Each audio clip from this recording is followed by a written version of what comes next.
Now that we've learned the basics, let's talk about some of the more technical parts of SEO. These are the things that you should know about, but for beginners, you might not necessarily be implementing them right away. But if you're serious about SEO and you really want to rank high, these are some terms, some concepts, and some tactics that you really need to know. So let's get into technical SEO. The first concept I want to talk about is the concept of canonicalization. This is a term that was new to me when I first started learning SEO. I had to say it a few times to actually know how to say this word right. But canonicalization is a really important concept when it comes to search engine optimization and how search engines actually work. Basically, in a nutshell, what canonicalization is defining one authoritative source for any particular piece of content. Why this is important is that what happens on the web oftentimes is a lot of duplication of content. Your particular CMS you use, or maybe the point of sale system that you're using, will produce multiple pages that could or could not be identical for a number of factors. There also might be other technical issues that are creating duplicate content. Maybe you're serving your pages over HTTP and HTTPS. Maybe you've placed the same or similar web pages within different sections of your website. All of these can confuse the Google site crawlers. They don't know which one to go to. They see two results, the same title tag, the same meta description, the same content, and they don't know which one to send users to. This hurts your search rankings. You want to make sure that whenever there's duplicate content on your website, you're defining one source as the authority.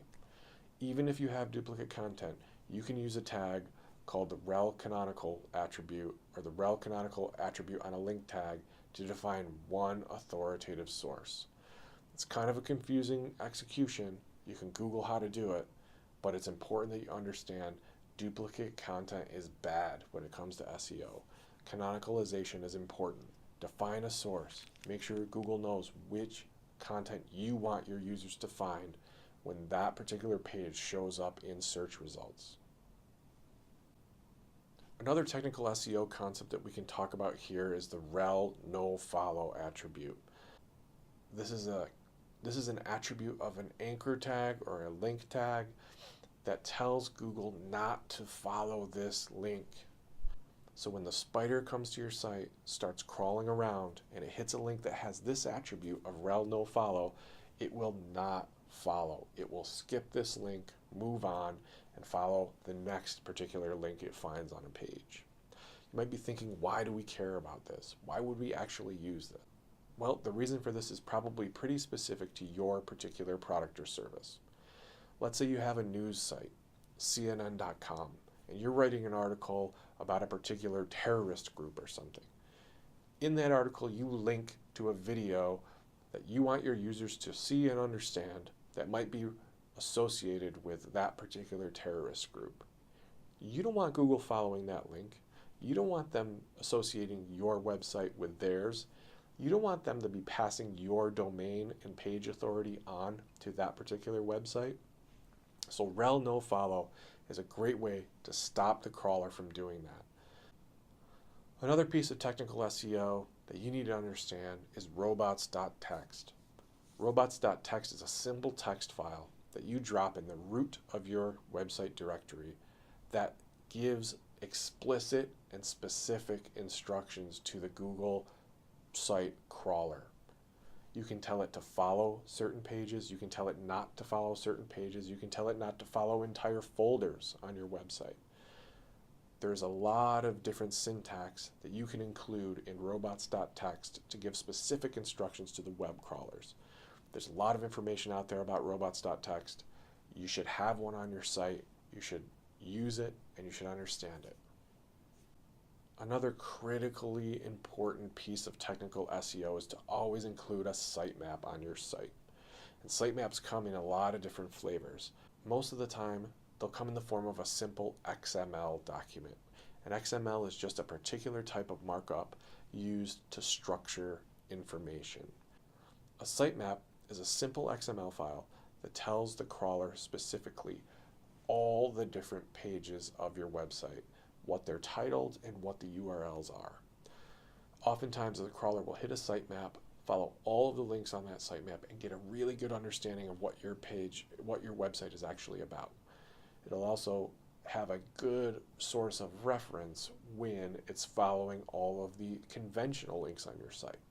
It'll say, does this all match up? Are there things that are not on the sitemap that are on the site? You want your sitemaps to be accurate, relevant, dynamic, and updated automatically when you add, create, or move content on your website. Another important part of technical SEO is the actual URL structure. And this is how do you actually formulate the full web address for any one particular page on your website. The hierarchy of your website should be reflected in this URL. For example, if you own a clothing store, that clothing store has departments, men's, women's, children's. Within that department, there are different types of clothes, shirts, pants, shoes, jackets, accessories. You want those bits and pieces of hierarchy to be reflected in the actual web address, in the URL. This helps Google tremendously in understanding what your site is all about and how your content is organized. Here's a couple of good examples. Store.com, shoes, men's, Clark's shoes, the Clark Desert Boot. That's a great descriptive URL that includes some keywords and has a logical and clear hierarchy within it. Second URL is pretty bad, right? And you've probably seen links like this out there. Store.com/item number XYZ456, a string of 100 characters put together with special characters within it, a hash, if you will, that's generated automatically by whatever system they're using to put these products online. This is bad. This hurts SEO. You want to make sure you have good, solid, logical hierarchy to your URL structure. If URLs are keyword rich, that's even better. A couple more important ranking factors. First, site speed. Your website has to load fast. You have to make sure that people get to your content quickly, and Google wants your users to see your content right away. They don't want users having bad experiences when they visit websites that they suggested. So they said, your site's got to load fast. There's tools out there to help you. Google produced a bunch of tools that will actually rank the speed of your website and tell you what's wrong with it and sometimes how to fix it. But basically, you have to make sure that your pages are optimized for speed. Images have been compressed, things have been made as small as possible so users can see your content and get to your web page as fast as possible. Google has also said that your web pages need to be mobile friendly. They need to respond to the user's screen size. Your website has to render perfectly on a desktop, and it also has to render perfectly on the smallest phone screen that's out there. So you need to understand the concepts of responsive design. There's a lot of frameworks out there that can help you design responsively. There's a lot of great templates that are pre-designed that will include responsive design by default, but your sites need to respond to mobile. They need to be mobile friendly, they need to be fast, or your results are going to suffer. You need to have a strong site architecture. Your site has to have a logical hierarchy to it. Does the pages and the way they're organized within your main navigation and within your sitemap make sense? We've talked about robots.txt already. It's important to have one. This is a great way to give specific instructions to the web crawler when it gets to your site, which pages to index, which pages to avoid, and robots.txt is an important thing to remember. Friendly 404s is the last thing. A 404 page is a page that someone gets when the page they're looking for is actually not there or not found. It's a 404 is a server response error. It's a very, very common one. When you move a page, delete a page, or change the URL of a page, oftentimes people using a search engine will get a 404 when they try to find the old page. And it's important for you as a web developer to create a 404 page that is friendly. When they get it, it should give them some options. Maybe you were looking for this. Sorry you couldn't find what you were looking for. Here's a search bar to try to help you. Friendly 404s have been identified by Google as an important ranking factor to make sure your users have a great experience when they visit a site that Google recommends. Finally, we're going to talk a little bit about structured data. Structured data is a concept of providing some consistent and agreed upon standard structure to metadata about your website. We touched on it a bit when we were talking about Facebook, Instagram, Twitter sharing, and all of the very specific coding that those social media sites require. Structured data is an attempt to try to put a standard to that. There's a website out there called schema.org that actually has a standard that they've produced that other sites are using, where you can structure metadata about your site. Again, this is data that describes what you're offering. Things such as your hours of operation, your phone number, your stock ticker symbol, your menu and how it's structured, the address of your business and how it's structured. Structured data, schema.org, is a way to try to put some sort of standard behind that. So when people are Googling for your business and using a keyword that suggests they're looking for a specific piece of information like your phone number, they are served up the right bit of information from your website based on this structured data.